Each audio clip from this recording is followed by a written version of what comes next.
Good evening, everybody. I'm Mary O'Connor with the Alaskan Aviation Safety Foundation. On behalf of the National Institute for Occupational Safety and Health here in Anchorage and Alaska Public Media, thank you so much for tuning in to Hangar Flying. This evening, we are pleased to have Monique Stowers on our show. She is an air traffic controller in Anchorage. Monique, welcome to Hangar Flying. Thank you, Mary. Now, you currently work as a controller at Merrill Tower, and you've also been part of the Alaska Region Safety Outreach Team. That puts you in a perfect position to work with pilots on safety issues. Yes. So recently, there were some changes that took place to the special visual flight rules procedures. Can you tell us about the changes that have taken place in the Anchorage area and how they affect the procedures? Well, yes, I can. The two significant changes to the procedures is, one, each individual segment will be providing separation within their own segment. The segment's defined by FAR Part 93, and in the Anchorage for our conversation today would be Anchorage segment, Lake Hood segment, and the Merrill segment. Previously, we all three provided separation together, which really bogged down the system. Now we provide separation services in each segment. The second change is we have now high visibility and low visibility special VFR. High visibility is when there's a ceiling, 700 broken, 800 overcast, but really good visibility underneath, more than 3 miles. That's high visibility. Low visibility is between 1 mile and less than 3 miles. Depending on if we're high visibility or low visibility, Merrill and Lake Hood will coordinate under low visibility. We no longer have to go through the TRACON as a clearinghouse for releases or air traffic coming in for special VFRs. It'll maximize the use of airspace and minimize the amount of time to get in and out of the segments. So it'll make it safer, say, if pilots are flying over Point McKenzie waiting to come back into their home airport, whether it's Lake Hood or Merrill. This will shorten their time and get them back home safer, faster? Definitely. Oh, definitely. Great. Yes. So, can you tell us, how does air traffic control separate the traffic in these conditions? Well, we can use visual separation. We can use non-radar. One of the examples is visual, especially under the high visibility special VFRs. If I can see traffic coming in from Point McKenzie, I can depart somebody off of Merrill, and I can provide visual separation between those two aircraft. Two pilots departing successively can also maintain visual separation, leaving the segment or coming into the segment.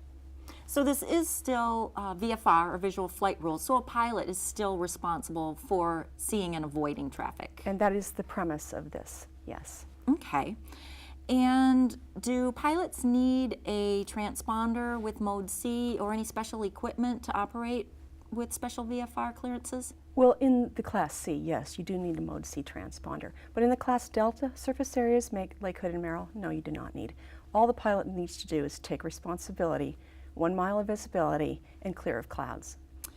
And one other thing that the pilots need to do in obtaining a clearance for special VFR, you can't offer that to them. No, we can't. And if you listen to the ATIS and it's 900 overcast and you call me 10 miles out and I tell you the field is up IFR, say intentions, I'm asking you to ask me for a special. I can't solicit it. I'm not being mean. I just can't solicit a special VFR. You had a circumstance this weekend where you helped a pilot come in and gave him an extra kind of layer of protection from some weather. Can you tell us about that and how that worked? Well, sure. I had a medevac helicopter come in from north of Bryant, and he's trying to get to Providence. And on initial contact, he asked me, how does it look? And of course, how the layers build along the hillside here in Anchorage. I said, I don't recommend. I recommend turning towards the city. It's wide open there. I had a helicopter holding over the city, filming the Iron Dog. And I also could see traffic departing international, and I told him that.